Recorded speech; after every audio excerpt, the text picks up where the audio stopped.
So sometimes I hate being right. I was just talking to a client the other day who had been over at a big Wall Street shop, and he was telling me, he said, "Hey, I'm a Boeing executive, great guy, 40 something like that. I think our kids play in the same little league." So I was really looking forward to help him out. So, anyways, he's a Boeing executive, makes really good money, gets a bunch of stock grants, and he has what I call first world problems, meaning he tells me, well, my wife works at Microsoft, and once a quarter they just write her a check for $50,000 or some sort some sort of problem that is a good problem to have. So I'm telling him about some real estate investments and some other insurance based stuff that we can do to help him create tax-free wealth.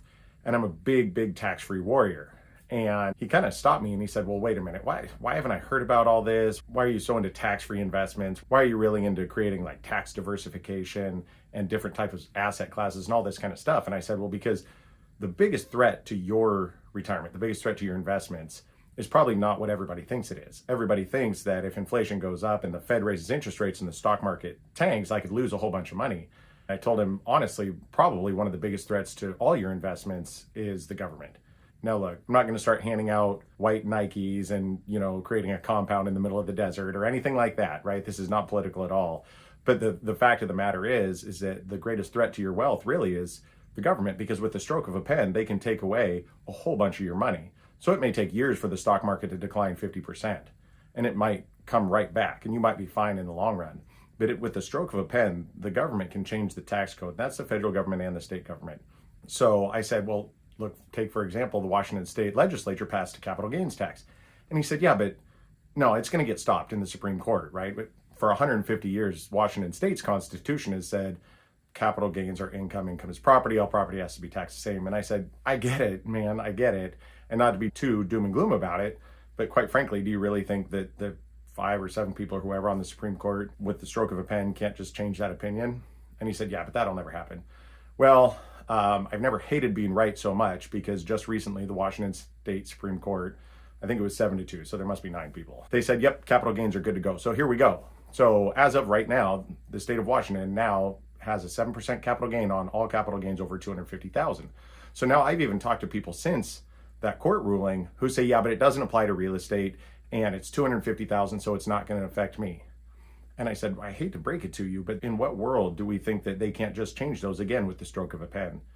And everybody says, no, that can't happen. Well, in the Washington state legislature now, there's been a proposal to lower the threshold down to $15,000. So if they pass that and now all of a sudden the threshold is lowered to $15,000 worth of gains, who says they can't lower it to zero?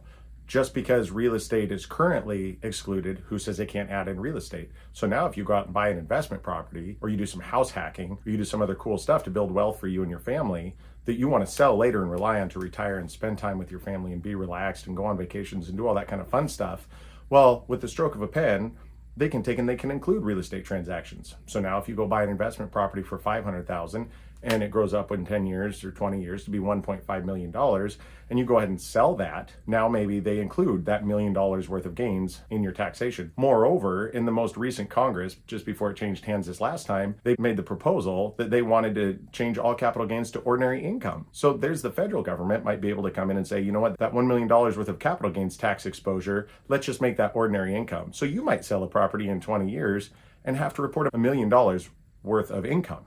So if I haven't met you yet, my name is Chris Reed. I'm the owner of Capital Partners Wealth Management. That same client actually said, where did you come from? Why are you thinking about all these things? And basically, I just believe people deserve to have a financial advisor who sits and thinks about their situation, their money 24/7. So it doesn't make me the most fun at parties.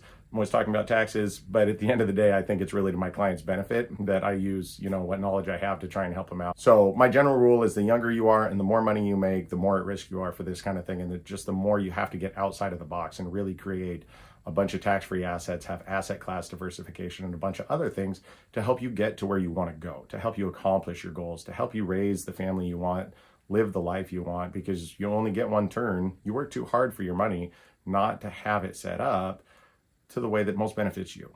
Now, that doesn't mean that we don't want to pay our taxes. Everybody wants to pay their fair share, but at the end of the day, I would rather have people write a check to a children's hospital than write a big check to the government, knowing that it's going to help so many more people. So creating those alternative tax structures that we can use to try and help your financial plan is one of the things that I'm big on, and eliminating that or at least reducing as much as possible whatever governmental threat we have to our overall investments. So thanks for watching. If you subscribe, you're going to get a notification anytime I post something. Maybe it'll help you arrange your financial life for a little bit more peace of mind and confidence. There's also some quizzes I'll put in the comments below.